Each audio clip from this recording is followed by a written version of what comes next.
सुहागपुर गांव में एक किसान रहता था। उसका नाम था मोहन। मोहन चिड़ियों और जानवरों का बहुत शौकीन था। उसके पास बड़े सारे जानवर और चिड़ियाएं थी। मोहन के पास एक बत्तख भी था। मोहन बत्तख से बहुत प्यार करता था। अरे भाई, यहाँ क्यों बैठे हो? ये लो, मैं आपके लिए दाने लाया हूँ।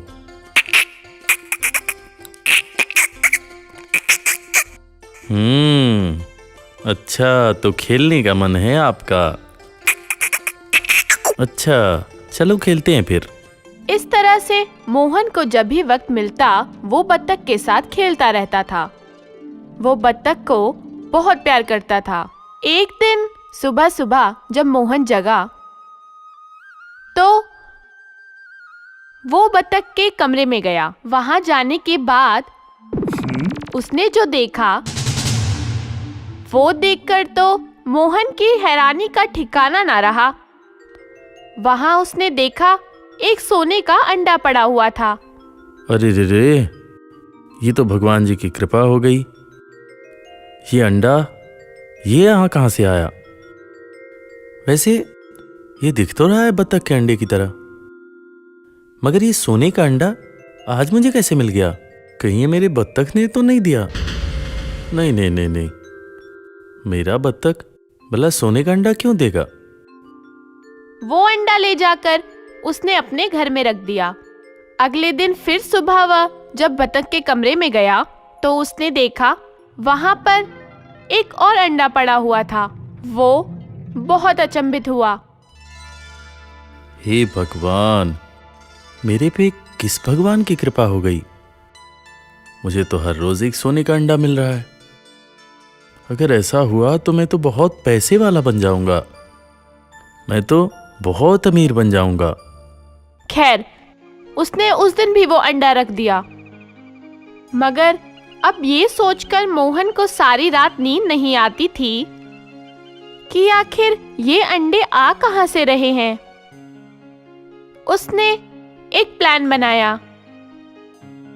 वो बत्तख की कमरे में लगी खिड़की के पास बैठ गया और देखने लगा कि कहीं मेरा बत्तख ही तो सोने का अंडा नहीं दे रहा। रात के 2 बजे और उसने देखा उसके बत्तख ने सोने का अंडा दिया। बस फिर क्या था, वो समझ गया था उसका बत्तख एक जादुई बत्तख है। अब तो वो उस बत्तख को और सावधानी से रखने लगा। मोहन के 2 दोस्त थे, रमेश और सुरेश। उसने जाकर अपने दोस्तों को ये बात बताई।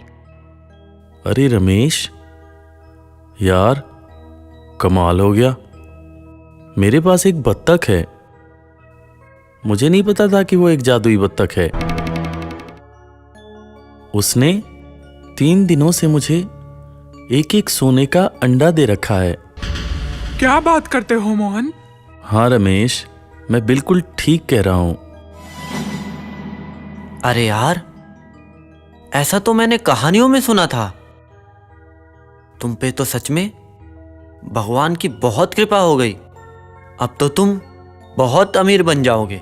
हाँ सुरेश, मैं भी ऐसा ही सोच रहा हूं।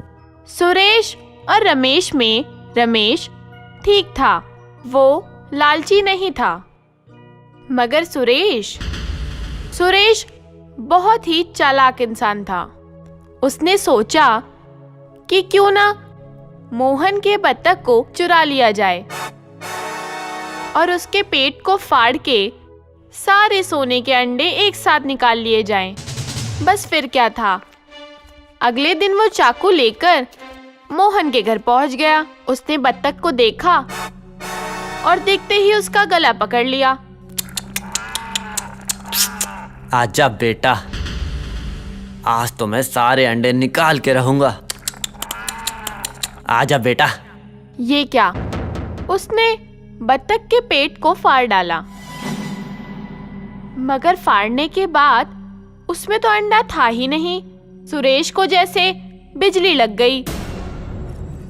उसने जल्दी से चाकू छोड़ दिया और बत्तख को छोड़कर वहां से भागने लगा। वो भागने के लिए जैसे ही दरवाजे से बाहर आया कि मोहन की नजर उस पे पड़ गई। मोहन को लगा कि जरूर कुछ दाल में काला है। अरे सुरेश, तुम भाग क्यों रहे हो और तुम यहाँ क्या करने आए थे? मुझे देखकर तुम इतने घबराए हुए क्यों हो? तुम भाग क्यों रहे हो? सुरेश, अरे मेरी बात सुनो। सुरेश वहां से भाग गया। मोहन जब कमरे में गया तो उसने देखा कि बतख वहां पर मरा हुआ पड़ा है। उसने मुखिया जी से शिकायत की। अरे मुखिया जी, ये सुरेश एक नंबर का खराब इंसान है। इसने मेरे बत्तख को मार डाला। सुरेश, क्या मोहन सही कह रहा है?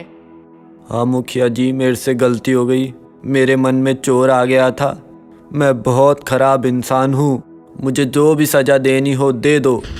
मैंने ही मोहन के बतख को मारा है। तुम्हारे जैसे घटिया आदमी के लिए इस गांव में कोई जगह नहीं है।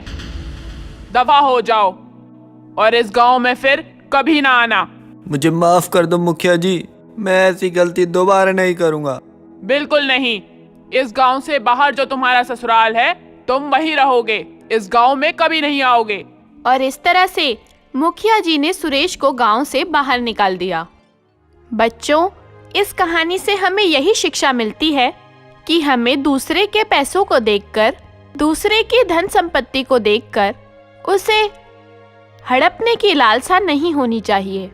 यानी हमारे मन में किसी के भी प्रति बेईमानी नहीं होनी चाहिए, क्योंकि सोचते हम दूसरे का बुरा है, मगर असल में बुरा हमारे खुद के साथ होता है।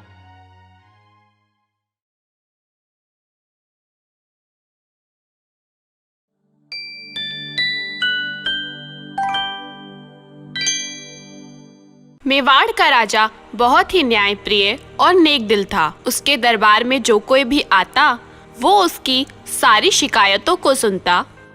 ना सिर्फ सुनता, वो उन्हें दूर भी कर देता था। उस राजा का नाम विक्रम सिंह था।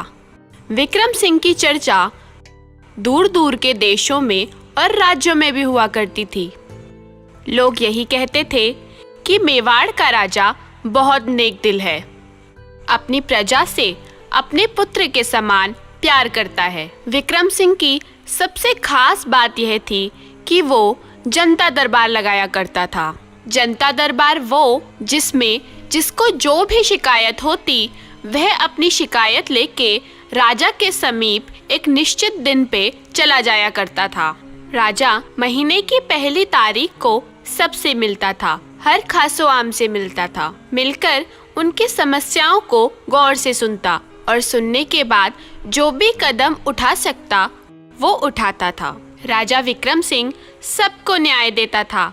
एक बार की बात है, राजा विक्रम सिंह जनता दरबार लगा के बैठे हुए थे। राजा के बगल में उनके मंत्री भी बैठे हुए थे। राजा के मंत्री बहुत समझदार थे। जो बात राजा को समझ में नहीं आती वह वो बात राजा को समझा देते। इससे राजा को न्याय देने और कठिन मामलों को आसानी से सुलझाने में मदद मिलती थी। एक दिन की बात है, जनता दरबार लगा हुआ था। राजा साहब, मैं एक गरीब आदमी हूँ। मेरे पास पैसे भी नहीं हैं। मेरा एक बेटा है जिसने मुझे घर से निकाल दिया है। अब आप ही बताएं, मैं बुढ़ापे में कहाँ जाऊँ? मेरा बेटा मेरी कोई बात नहीं मानता। उसने धक्का देकर मुझे घर से बाहर निकाल दिया। इसीलिए मैं आपके पास आया हूँ। मंत्री, इनके घर का पता लगाया जाए। इनके बेटे से मुलाकात करके उनको समझाने का प्रयास किया जाए। अगर वो फिर भी ना माने तो उसको जेल में जल्द से जल्द बंद कर दिया जाए, ताकि उसको अपनी गलती का एहसास हो सके। और इस बुजुर्ग आदमी को कुछ पैसे और कुछ खाने का सामान अभी की अभी दिया जाए। जी सरकार। राजा साहब, मैं एक पढ़ा लिखा बेरोजगार युवक हूँ। मेरे पास कोई काम नहीं था तो मैं आपके राज्य में एक शहर में रोड के किनारे एक छोटा सा ठेला लगाता हूँ, मगर एक पुलिस वाले ने मेरे से ज़बरदस्ती बहुत सारे पैसे ले लिए और वापस मांगने पर वो नहीं दे रहा।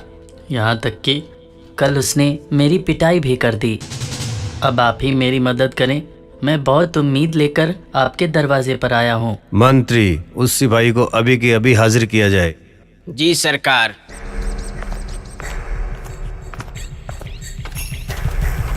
सिपाही, क्या इस नौजवान की शिकायत सही है? क्या तुमने इससे पैसे लिए? क्या तुमने इसे बुरी तरह मारा पीटा? मुझसे गलती हो गई सरकार, मुझे माफ़ कर दीजिए। मैं अपने पद के अहंकार में अंधा होकर इस नौजवान के साथ गलती कर बैठा हूँ। मुझे माफ़ कर दीजिए सरकार, आगे से मैं ऐसा नहीं करूँगा। नहीं, तुमने बहुत बड़ा अपराध किया है। जो मेरी प्रजा की रक्षा नहीं कर सकता वो मेरा सबसे बड़ा दुश्मन है। तुम्हारे साथ किसी तरह की कोई नरमी नहीं बरती जाएगी। मैं तुम्हें अभी और इसी वक्त तुम्हारी नौकरी से निकाल रहा हूं, और तुमने जितने भी पैसे लिए हैं इस नौजवान से, उससे 2 गुनी रकम तुम इस नौजवान को चुकाओगे और इस नौजवान से तुम जाकर माफ़ी मांगोगे। यही तुम्हारी सज़ा है। मुझे माफ़ कर दीजिए सरकार, मुझे एक मौका दीजिए, मैं ऐसी गलती दोबारा नहीं करूँगा। बिल्कुल नहीं, मैंने जो कहा उसका पालन करो, वरना अभी इसी वक्त तुम्हें जेल में बंद करवा दूंगा। सिपाही ने जितने पैसे उस नौजवान से लिए थे उसके दुगने पैसे उसने उस नौजवान को वापस किए, साथ ही साथ उस नौजवान से माफी भी मांगी। सिपाही इस गलती के कारण अपनी नौकरी भी गंवा चुका था। राजा का न्याय करने का तरीका बहुत अद्भुत था। जो भी देखता वो तो राजा का जैसे भक्त हो जाता था। राजा साहब, मेरे पिताजी बहुत बीमार रहते हैं। हम उनका इलाज कराएं, इसके लिए हमारे पास पैसे नहीं हैं। इसीलिए मैं आपके दरबार में आया हूँ। मंत्री, इसके पिता का पता लगाया जाए और इसके घर पर जाकर अगर वास्तव में इस लड़के के पिता बीमार हैं और ये आर्थिक रूप से कमज़ोर है तो इन्हें हर संभव मदद दी जाए। कैसे भी करके इसके पिता को जल्द से जल्द ठीक कराया जाए। जनता दरबार के बाद राजा अपने महल चला गया। महल जाने पे उसने खाना खाया और फिर अपने मंत्री के साथ बैठकर राज्य को चलाने के लिए कुछ जरूरी विषयों पर बात करने लगा। राजा ने अपने मंत्री से कहा, मंत्री, कल मैं राज्य का भ्रमण करने बाहर निकलूंगा। कल मैं बाहर घूम के देखूंगा मेरे राज्य में मेरी प्रजा कैसी है, मेरी प्रजा किस हालत में है, मेरी प्रजा को कोई कष्ट तो नहीं है।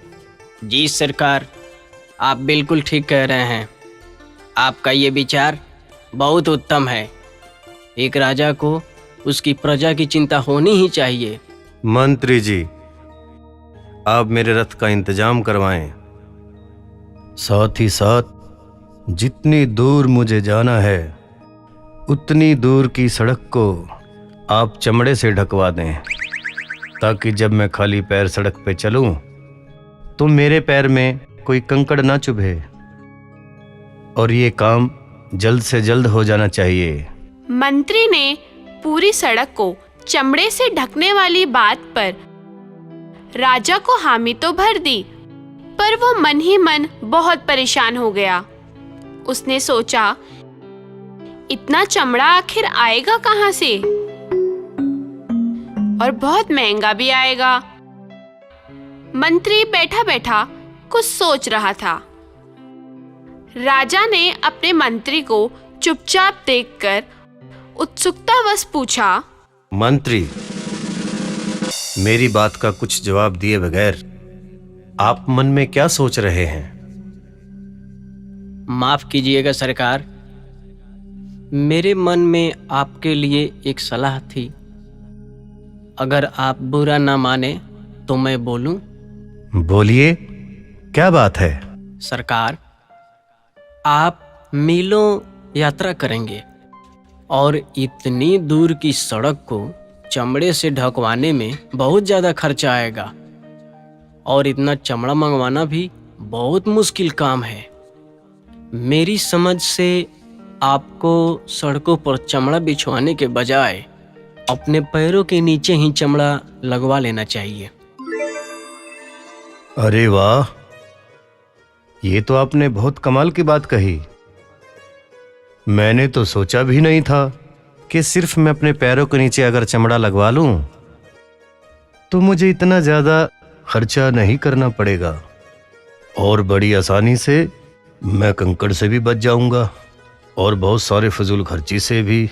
जी सरकार, मेरे मन में आया तो मैंने आपको बता दिया। मंत्री जी, आपने प्रजा के हित के लिए बहुत ही उत्तम सुझाव दिया है। मैं आपसे बहुत प्रसन्न हूँ। और इसके बाद राजा ने अपने पैरों के लिए चमड़े का जूता बनवा लिया, जिससे उसको पूरी सड़क को चमड़े से ढकने की ज़रूरत नहीं पड़ी और राजा बहुत सारी फिजूल खर्ची होने से बच गया और अपने पूरे राज्य में घूम आया। बच्चों, इस कहानी से हमें यही शिक्षा मिलती है कि हमें फिजूल खर्ची से बचना चाहिए।